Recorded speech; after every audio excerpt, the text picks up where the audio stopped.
They said these dogs had no chances left, labeled as too old, too broken, or simply unwanted. They sat quietly while the world walked past them. But on that day, we did something no one expected. We stopped choosing for them and let them choose for themselves. What happened in that room was so raw, so unexpected, that not a single person left unchanged. At first, it felt almost unfair. Families stood still, hearts racing, while the dogs were gently released one by one. Some hesitated, noses low to the ground, carrying the weight of abandonment in every step. Others looked up, searching faces as if asking a question they had asked too many times before. Is this real? In that silence, something powerful began to unfold. One dog walked past a family without stopping, only to suddenly turn back, press its head against a child's leg, and refuse to move. Another ignored the treats, the toys, the excited voices, and instead curled up beside an elderly woman, resting quietly as if it had finally come home. These were not random choices. They felt intentional, emotional, almost deeply human. People began to cry, not because of sadness alone, but because they realized something profound. These dogs, the ones nobody wanted, were not broken. They were waiting for a presence that felt safe, waiting for a soul that matched their own wounds, their patience, their quiet love. In that moment, it became impossible to tell who was rescuing whom. By the end, there were no doubts left. Love doesn't always arrive loud or perfect. Sometimes, it limps toward you, carries scars, and chooses you without words. And once you witness the kind of choice, pure, unfiltered, and unconditional, you never see dogs or people the same way again. The room slowly filled with a strange kind of tension, the kind that doesn't come from noise, but from expectation. Families tried to smile, yet their hands trembled slightly. They had read the stories on the kennel cards, the quiet warnings disguised as facts, abandoned, returned, overlooked. Each dog carried a past no one fully knew, and that uncertainty hung in the air like a held breath. When the first dog was released, no one spoke. His steps were cautious, measured, as if the floor itself might disappear beneath him. He sniffed the ground, circled once, and avoided every outstretched hand. For a moment, it felt like nothing would happen at all. Then, without warning, he sat down near a young couple, not close enough to touch, but close enough to feel. It was a beginning, fragile and honest. As more dogs entered the room, patterns began to form that no one had anticipated. The energetic ones did not always choose the loudest families. The shy ones did not always seek the quiet corners. Instead, something deeper guided them. A dog with cloudy eyes stopped in front of a man who hadn't spoken once, his grief visible even without words. Another gently rested against a woman who had lost someone she loved, as if recognizing that familiar ache. People started to notice that these dogs were not searching for perfection. They weren't reacting to appearance, money, or confidence. They were responding to presence, to stillness, to pain that felt similar to their own. Every choice seemed to say, I see you, in a way humans often fail to express. By the time the first families were matched, the room no longer felt like an adoption event. It felt like something sacred unfolding. Each connection carried a quiet gravity, reminding everyone there that love, especially the kind shaped by loss, often finds its way without logic or explanation. As the process continued, something shifted inside the people watching. They stopped whispering predictions and stopped trying to guess which dog would go where. Instead, they simply observed, almost reverently. It became clear that this was not about saving dogs from shelters anymore. It was about allowing them to reclaim a voice they had lost when they were labeled unwanted.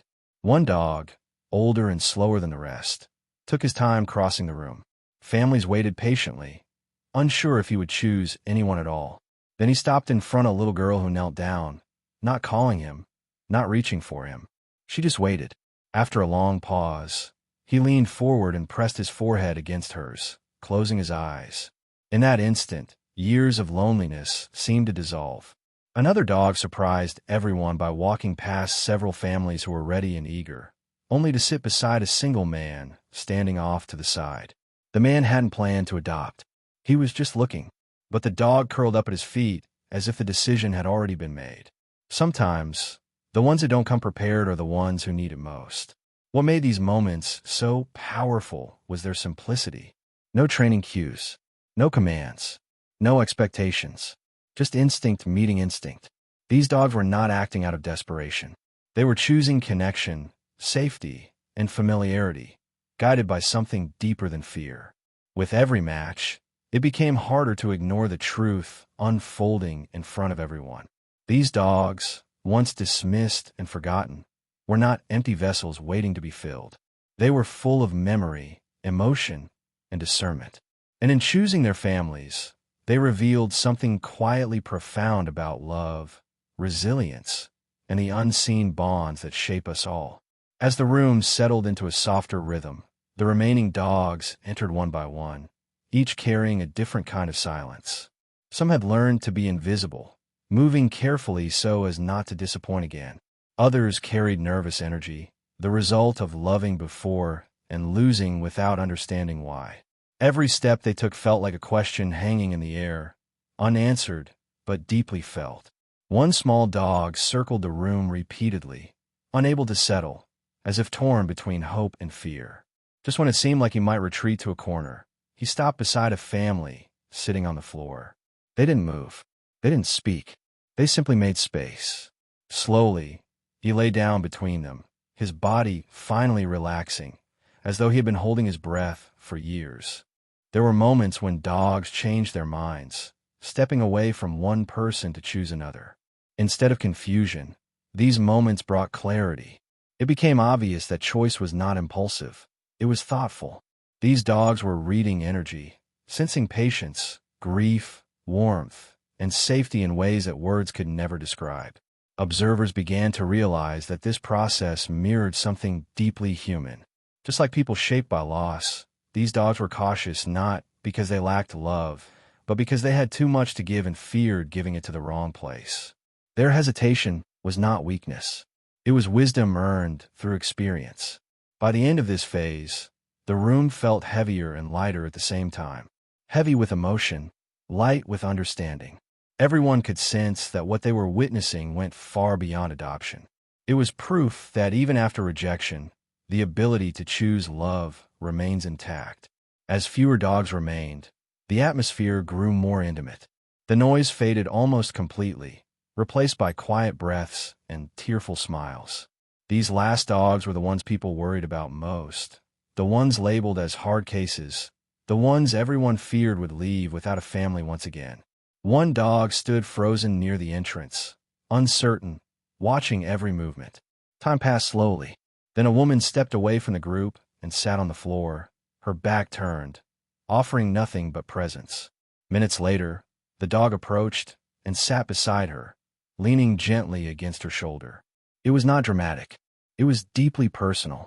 Another dog surprised everyone by choosing a family that did not fit expectations at all. No one could explain it logically, yet the dog's calm made it impossible to question. In that stillness, it became clear that these animals were not bound by assumptions. They were guided by trust, by emotional resonance, and by something instinctively honest. The realization settled quietly but firmly. These dogs did not want to be rescued in the traditional sense. They wanted partnership, mutual healing, a place where their past would not be erased, but accepted. Their choices reflected that desire with striking clarity.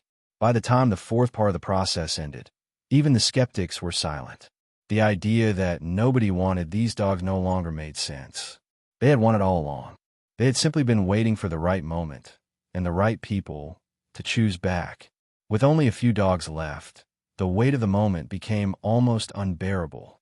These were the ones who had waited the longest, the ones whose stories were marked by long stays and short chances.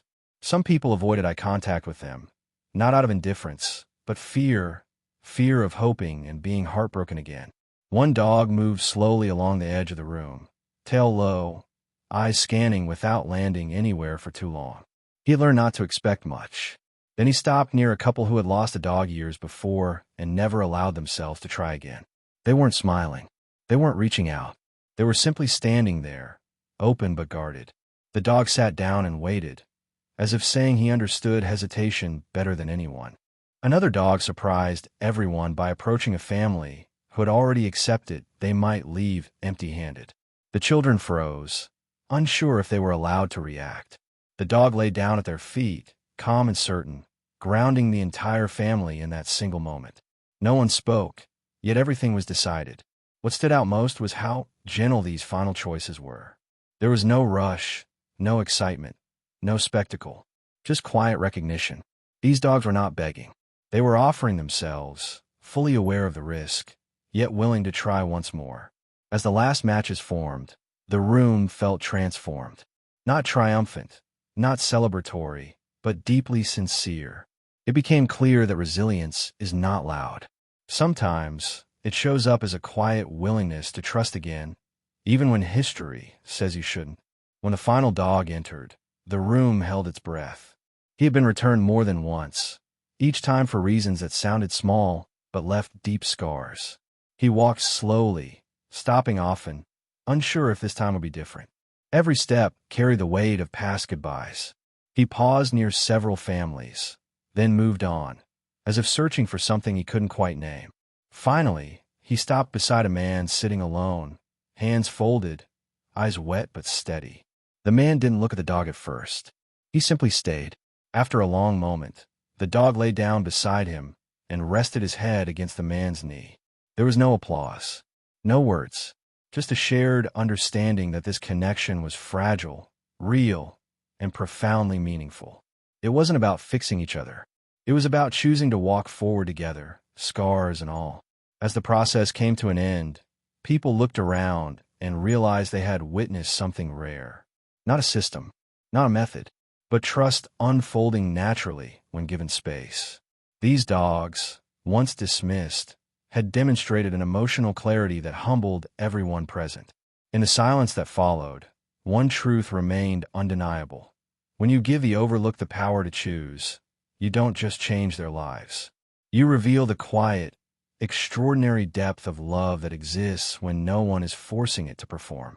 As the room slowly emptied, what lingered was not the memory of an event, but the weight of a realization. These dogs were never defined by rejection, age, or past mistakes. They were defined by their capacity to feel, to choose, and to trust again despite everything they had lost.